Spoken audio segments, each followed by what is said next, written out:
நான் கேட்குறேன், நீ யோகியனாக இருந்தால், நியாயமானவனாக இருந்தால், நம் நாடுக்கு அது பொது பத்திரிக்கை, அண்ணாவால் உருவாக்கப்பட்ட பத்திரிக்கை, அதுக்கு கொடுன்னு சொல்லிட்டு அந்த பத்திரிக்கை வளர்த்துருக்கணும். மக்களுக்கு என்ன தேவையோ அதை பற்றி உங்களுக்கு கவலை இல்லை. உங்களுக்கு உங்கள் பெட்டி ரொம்பணும், உங்கள் மாளிகை ரொம்பணும், உங்கள் வீட்டில் இருக்கிறவங்க எல்லாரும் பரம்பரை பதவியில் அனுபவிக்கணும். இதுதான் உங்களுடைய கொள்கை. ஊழலிலும் லஞ்சத்திலும் சேர்த்த சொத்துக்கள் பறிமுதல் செய்யப்பட்டு அரசுடைமையாக்கப்படும். அதில் பெரியாரையும் அண்ணாவையும் படத்தை மாத்திரம் வச்சுக்கிட்டு அதில் கொஞ்சம் கொஞ்சமாக காம்ப்ரமைஸ் பண்ணால் அது கூட தப்பு. அப்போது உங்களை சந்தேகப்படுவாங்க. தீதும் நன்றும் பிறர் தர வாரா. தீமை வரணும்னால் நம்ம தான் தேடிக்கணும், நன்மை வரணும்னால் நம்ம தான் தேடிக்கணும். அதனால் ஒழுங்காக நேர்மையாக இருங்கன்னு தான் சொன்னார்.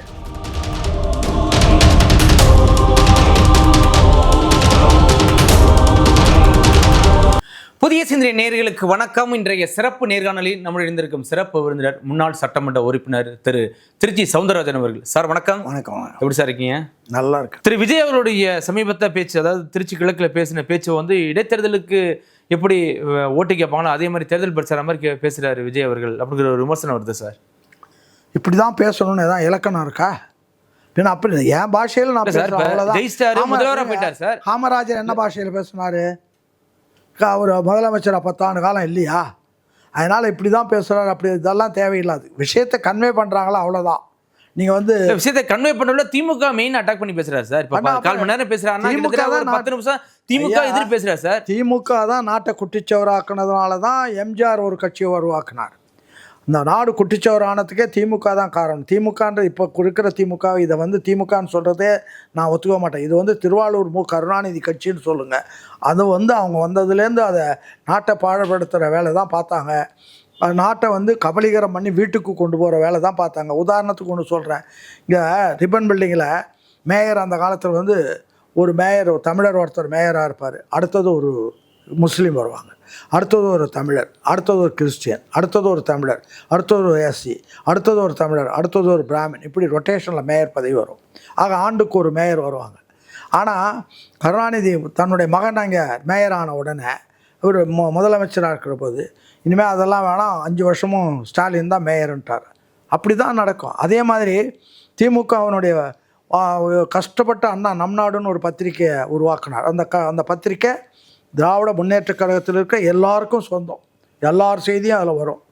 ஆனால் அதை அண்ணா செத்தார், அந்த பத்திரிக்கையை நிறுத்திட்டு உடனே முரசொலிக்கு எல்லோரும் வாங்கன்னு சொல்லிட்டு மாவட்ட செயலெல்லாம் கூப்பிட்டு ஆளுக்கு 1000 சந்தா கொண்டு வரணும்னு கேட்டு வாங்கினார். நான் கேட்குறேன், நீ யோகியனாக இருந்தால், நியாயமானவனாக இருந்தால், நம் நாடுக்கு அது பொது பத்திரிக்கை, அண்ணாவால் உருவாக்கப்பட்ட பத்திரிக்கை, அதுக்கு கொடுன்னு சொல்லிட்டு அந்த பத்திரிக்கை வளர்த்துருக்கணும்.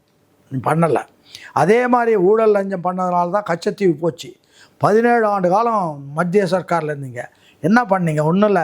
மத்திய சர்க்காரில் இருக்கும்போது அங்கே என்ன கொள்ளாடி பண்ணலாம் அடிக்கணும் பண்ணீங்களே தவிர நீங்கள் பண்ணலை. ஆனால் அந்த மத்திய அரசு தாரவாரத்து கொடுத்துச்சு. இன்னைக்கு யார் ஆசை பேசுகிறாரு சார்? கொடுக்குற போது நீங்கள் தானே முதலமைச்சராக இருந்தீங்க. என்ன பண்ணீங்க? நீங்கள் தடுக்க வேண்டியது தானே, அல்லது கொடுக்க முடியாதுன்னு. நீங்கள் மேற்கு வங்கத்தில் பிசி ராயின்னு ஒரு சீஃப் மினிஸ்டர் இருந்தார். அப்போ பெர்பாரின்ற ஒரு இடத்த வந்து இவங்களுக்கு பங்களாதேஷ் கொடுக்கறதுக்கு இவர் முயற்சி பண்ணார். உடனே அவர் அதெல்லாம் நேரு கூப்பிட்டு மிரட்டிட்டார். Mister Nehru mind your business அப்படின்னு சொல்லிவிட்டு அதையும் மீறி அவர் கொடுத்த போது சுப்ரீம் கோர்ட்டில் கேஸ் போட்டு அதை தடுத்து நிறுத்திட்டாங்க. அதனால் நீ பண்ண வேண்டியது பண்ணலை. காரணம் பண்ண முடியல, உன்னுடைய பலகீனம். அதுதான் அண்ணா சொன்னார் 66லேயே விருகம்பாக்கத்தில் மாநாடு போட்டு திமுக ஆட்சிக்கு வர்ற முதல்ல சொன்னார், நம்முடைய தேவைன்னு ஒரு 50 ஆண்டு காலத்துக்கு இந்த நாட்டில் இருக்குது. ஆனால் நம்ம வந்து நேர்மையாக, ஒழுங்காக, யோகியர்களாக, கொள்கை மாறவர்களாக இருந்தால் தான் முடியும். நம்ம தப்பு பண்ணோன்னா அது பண்ண முடியாது. அதனால் தீதும் நன்றும் பிறர் தர வாரா. தீமை வரணும்னாலும் நம்ம தான் தேடிக்கணும், நன்மை வரணும்னாலும் நம்ம தான் தேடிக்கணும். அதனால் ஒழுங்காக நேர்மையாக இருங்கன்னு தான் சொன்னார். நீங்கள் வந்து உடனே வந்ததுன்னு தான் அவங்க சாராய கடைக்காரனை கூப்பிட்டு நீ எவ்வளோ பணம் தருவேன்னு வாங்க ஆரம்பிச்சிட்டிங்களா? அப்புறம் உங்களுக்கு என்ன கணக்கு இருக்குது? அதனால் ஒன்றும் இல்லை. உங்களால் ஒன்றும் பண்ண முடியல. இன்னும் சொல்லப்போனால் தமிழ்நாட்டில் சென்னைக்கு தண்ணீரை கொண்டு வருவதற்கு இதை வீராணம் திட்டம்னு போட்டார். அப்போ அவர் போட்ட காலத்தில் 11 கோடி திட்டம் போட்டார். திட்டம் போட்ட உடனே அந்த நீலகண்டன் கம்பெனின்னு ஒன்று, அவனுக்கிட்ட 1 கோடி ரூபாய் லஞ்சம் வாங்கியாச்சு. லஞ்சம் வாங்கினதான் அவனுக்கு பார்த்தா ப்ராஜெக்ட் போட்டு பார்த்தா கட்டுப்படி அவ்வளோ தூக்கு மாட்டே செத்து போயிட்டான். ஆனால் ஜெயலலிதா வந்து தானே அதை கொண்டு வர்றது வீராணத்தை. அதே மாதிரி எம்ஜிஆர் காலத்தில் தானே கிருஷ்ணா நீர் இங்கே வருது. அதனால் மக்களுக்கு என்ன தேவையோ அதை பற்றி உங்களுக்கு கவலை இல்லை. உங்களுக்கு உங்கள் பெட்டி ரொம்பணும், உங்கள் மாளிகை ரொம்பணும், உங்கள் வீட்டில் இருக்கிறவங்க எல்லாரும் பரம்பரை பதவியில் அனுபவிக்கணும். இதுதான் உங்களுடைய கொள்கை. அதனால் இது இப்படி தான் இருக்கும். கண்டிப்பாக சார். ஆனால் திரு விஜய் அவர்கள் தேர்தலுக்கு முன்னாடி வந்து திமுக ஒரு தீய சக்தி, தாவேக ஒரு தூய சக்தின்னு பேசினாரு. ஆனால் தீய சக்தியோட ஆதரவுலாம் இன்னைக்கு அமைச்சரோட இடம்பெற முடியலையே சார், என்ன காரணம்? அரசியல் தீய சக்தியோட இருந்த ஆட்கள்லாம் இன்னைக்கு வர்றாங்க, அசால்ட்டா ஏத்துக்கிறாரு. அவங்க வேறு கட்சிகள். நான் அது முதல்லயே அப்பயே சொன்னது. இல்ல இருந்தாலும் தீய சக்தின்னு சொல்ற திமுக இருந்தவங்க தானே சார். திமுக பல ஆண்டுகளாக அவருடைய பதவி ஆசைகள் எல்லாத்தையும் அனுபவிச்சவங்க தானே சார். இல்ல ரைட்டு, நீங்க சொல்ற ரைட்டு. ஆனா வந்து அவங்க முதலே சொல்லிட்டாங்க. யார் சொல்லிட்டாங்க? கம்யூனிஸ்டெல்லாம் சொல்லிட்டாங்க. நீங்கள் பண்ணுற தவறுகளுடைய சுமையெல்லாம் நாங்களும் தாங்க வேண்டியதாக இருக்குது அப்படின்றதெல்லாம் முதலே அவங்க பேசுனாங்க. அவங்கள உடன்பாடு, நீ வந்து ஆளுங்கட்சி 5 ஆண்டு காலம் ஆட்சி பண்ணீங்க, நல்லது செஞ்சுருந்தா மக்கள் உனக்கு தெளிவாக ஓட்டு போட போகிறான். நீ ஏன் 26 கட்சியை கூட்டணி சேர்க்குற? அவ்வளவும் சேர்த்து இவ்வளோ தான் ஓட்டு உனக்கு. ஒன்றுமே இல்லாத, பிரச்சாரம் கூட பண்ண முடியாத விஜய்க்கு இவ்வளோ மக்கள் ஓட்டு போட்டு இவ்வளோ பெரிய முதலமைச்சர் ஆக்கியிருக்காங்க. அப்போ எதை மக்கள் என்ன நினைக்கிறாங்கன்னு நினச்சி பாருங்க. இதுதான் உண்மை. இப்போ தாவேக்கால காலங்காலமாக கொடி நட்டவங்க, போஸ்டர் விட்டவங்களுக்குலாம் வாய்ப்பு இல்லையா சார்? எப்படி சார் தீய சக்தியிலேயே வந்து கூட்டணி கட்சியெல்லாம் நினைச்சுக்கிறாரு அப்படி? நான் இப்போ என்ன சொல்கிறேன்னா, விஜய்க்கே நான் சொல்கிறது என்னன்னா, தாவேக்காக 20-30 ஆண்டுகளாக உங்களோடு இருந்து உழைத்த அந்த உயர்ந்த உள்ளம் படைத்த உங்களுடைய தொண்டர்களுக்கு நீங்கள் சரியான மரியாதை கொடுத்து அவங்கள தான் காப்பாற்றி, அவங்கள கொள்கை மறவர்களாக மாற்றி, அவங்கள நல்ல முறையில் காப்பாற்றி அதை வச்சு அரசாங்கம் அமைப்பது தான் நல்லது. நீங்கள் இங்கேருந்து வந்து ஊழல் பெருச்சாளிகள்லாம் உள்ளே வந்து அவங்கெல்லாம் வந்தாங்கன்னா உங்களுக்கும் அந்த ஊழலில் பங்கு உண்டுன்ற கெட்ட பேர் வரும். அதனால் அதில் கூட நான் என்ன சொல்கிறேன்னா, பதவியிலிருந்து வந்தவங்களாம் அவங்கள கணக்கேளுங்க. அவங்களுடைய பூர்வீக கணக்கு என்ன, இப்போ எவ்வளோ இருக்க அப்படின்னு சொல்லுங்கள். எம்ஜிஆர் வந்து கட்சி ஆரம்பித்த போது என்ன சொன்னாருன்னா, அவர் ஒரு பட்டயத்தில் ஊழலிலும் லஞ்சத்திலும் சேர்த்த சொத்துக்கள் பறிமுதல் செய்யப்பட்டு அரசுடைமையாக்கப்படும்னார். இப்போ வர்றாங்கல்ல, அவங்களுடைய பூர்வீகமாக அவங்க கட்சி ஆரம்பிக்கிறதுக்கு முன்னாடி, கட்சிக்கு அரசியலுக்கு வர்றதுக்கு முன்னாடி அவங்களுக்கு என்ன சொத்து இருந்தது, இப்போ எவ்வளோ இருக்குது, அதெல்லாம் அரசுடைமை ஆக்கினவர்ப்பா நீங்கள் கட்சிக்குள்ளே சேர்த்திங்கன்னா ஒரு நியாயம் இருக்குது. அது இல்லாமல் சேர்த்தா அந்த பழி உங்களையும் சாரும். அதனால் அது வேண்டியதில்லை. உங்களுடைய கட்சியில் உங்களுக்காக காலமெல்லாம் உழைத்த அந்த தொண்டர்களுக்கு முக்கியத்துவம் கொடுத்து அவங்கள காப்பாற்றுவது தான் உங்களுடைய வேலை. அவங்களுக்கு அந்த பொறுப்பை கொடுத்து அதை அவங்க ஒழுங்காக செய்கிற மாதிரி ஏற்பாடு பண்ணி ட்ரைனிங் கொடுத்தும் பண்ணணும். ஏன்ட்டா ட்ரைனிங் கொடுக்கல. இப்போ திமுகலலாம் நாங்களாம் பல ஆண்டு காலம் சாதாரணமாக இருந்து அண்ணா கூட இருந்து வளர்ந்து வந்தவங்க. இப்போ அவங்க வந்து சினிமா உங்களோட இருந்தவங்க. அதனால் அந்த கட்சி கட்டுப்பாடு, போக்குவரத்து எல்லாத்தையும் சொல்லி கொடுத்து அவங்கள தயாரித்து அவங்க மூலியம் வரணும். எந்த காரணத்தை கொண்டும் வேற்று கட்சியிலிருந்து பதவி சுகத்தை அனுபவித்து விட்டு வந்தவர்கள் யாராக இருந்தாலும் அவர்களை தூரத்தில் வைத்திருப்பது தான் உங்களுக்கு நல்லது. இல்லைன்னா அந்த கெட்ட பேர் உங்களையும் வந்து சேரும். ஆனால் கூட சேர்த்துக்கிட்டாங்களே வச்சுக்கிட்டாரு சார். அதான் சார், செங்கோட்டையன் உள்பட இது வரைக்கும் 35 அமைச்சர்ல 34 அமைச்சர்கள் புதுமுகம் தமிழக முதல்வர் சேர்த்து. நான் சொல்ல வர்றது, பாலிடிக்ஸில் எதிரியை முடமாக்குவது என்பது ஒன்று. அவனை கூப்பிட்டு உள்ள தள்ளி அவனை கம்மன் சைலண்ட் ஆக்கிடுறது. அவங்கள எதிரி அங்கே இருக்க முடியாமல் இங்கேயும் போக முடியாமல் பண்ணிட்டா அவன் இருப்பான். இல்லைன்னா அயோக்கியத்தை தான் வந்து அண்ணா ஒன்று சொன்னார். என்ன சொன்னால், யோகியர்களிடத்தில் பணம் இருக்கலாம், அயோக்கியரிடத்தில் பணம் இருக்கக்கூடாது. டாக்டரிடத்தில் கத்தி இருக்கலாம், கொலைகாரனிடத்தில் கத்தி இருக்கக்கூடாது. இப்போ அயோக்கியனிடத்தில் பணம் இருக்குது. நீங்கள் அவனை வந்து நான் வந்து பொது தொண்டுக்காக வரேன்னா அவனுடைய பூர்வீகன் எவ்வளோ வச்சுருந்தா உன் சொத்து எவ்வளோ, இன்றைக்கி எவ்வளோ சேர்த்து அதை அரசுடைய ஆக்கிட்டு வா உள்ளேன்னு சொல்லணும். இல்லைன்னா இன்னொரு டிப்ளமசி என்னன்னா, பாலிடிக்ஸில் டிப்ளமசி இஸ் மோஸ்ட் இம்பார்ட்டன்ட். அவன் வர்றானா சேர்த்துக்கிட்டு அவனை சைலண்ட்டாக அப்படியே வச்சுருக்கிறது. அப்போ அவன் ஒன்றும் செங்கோட்டையனை சைலண்டாக வச்சுக்கிறாள் எப்படி சார்? திரு செங்கோட்டையனை சைலண்டாக வச்சுக்கிறாள் எப்படி சார்? சார், செங்கோட்டையனை கூட 5வது ரேங்கில் தானே கொடுத்துருக்காரு. பாக்கி பேர் அவருக்கு மேலே ஒரு 4 பேரை வச்சுருக்காங்களே. நீங்கள் கேட்டது அனுபவம் உள்ளவங்க இல்லைன்றாங்க. வேறு வழி இல்லை, எல்லோரும் தப்பு பண்ணவங்க தான் இருக்காங்க. அதில் செங்கோட்டையனை கூப்பிட்டுக்கிட்டா வந்தார், பிடிச்சிக்கிட்டாரே தவிர அவர்கிட்ட இருந்த அனுபவங்களை தெரிஞ்சு வராங்களே தவிர அவரை வந்து 2வது நிலையில் வைக்கலையே, 3வது வைக்கலையே, 4வது வைக்க 5வது தான் வச்சுருக்காங்க. அதனால் அதுலேயும் ஜாக்கிரதையாக தான் வச்சுருக்காங்க. அதனால் இப்போ அப்போ கட்சி ஆட்சிக்கு வர்றதுக்கு முன்னாடி நடந்த நிகழ்ச்சி.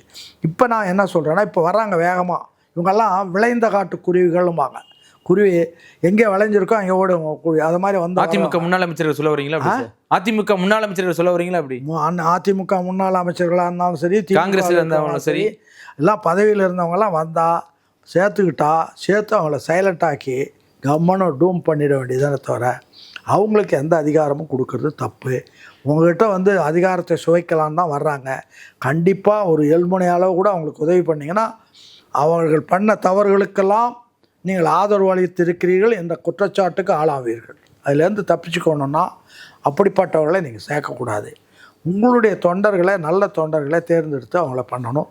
அல்லது அரசியலில் வேணும்னா தூய்மையானவர்களை எங்கே இருக்கிறாங்களோ அவங்கள, வெளியில் நிறைய பேர் இருக்காங்க, அவங்கள சேர்த்துக்கலாம்.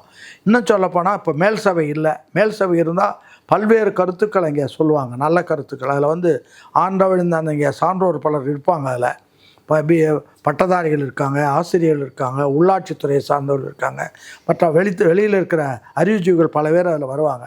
வந்து அவங்க வந்து எந்த கட்சிக்கும் சாராமல் ஒரு நல்ல கருத்துக்களை வந்து அரசாங்கத்துக்கு நல்ல கருத்துக்களை சொல்லுவார்கள். அதை இப்போ முடமாக்கி வச்சுருக்காங்க. அதை கொண்டு வந்தீங்கன்னா நல்லது. அது ஜனநாயகத்துக்கு உகந்தது. அதான் செய்யும்.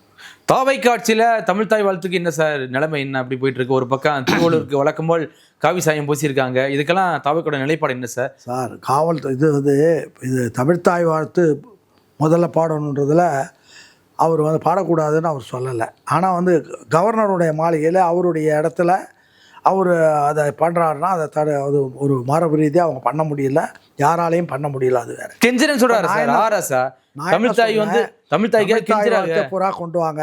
அதில் 2 வரியை விட்டுட்டாங்க. அந்த சுந்தரனார் பாடினதில் 2 வரி மிகச்சிறந்த வரி, 2 வரி இருக்குது. ஆரியம்போல் வழக்கொழிந்து சிதைந்து சிதையா சீரிழமை திறமையந்து வாழ்த்துதுமேன்னு ஒரு வரி இருக்குது. அதையும் சேர்த்து பாடுங்க, உங்கள் புகழ் எங்கேயோ போவோம். ஏன் நீங்கள் வந்து சுந்தரனார் பாடியதில் அந்த 2 வரியை எடுத்தது தப்பு. உள்ளதாக அவர் சொல்லியிருக்காரு. சொன்னதை நீங்கள் அதை இவங்க அதுக்கு முன்னாடி இந்த அரசாங்கம் அதை விட்டுடுச்சு. விட்டதே தப்பு, அதுவே கோழைத்தனம்.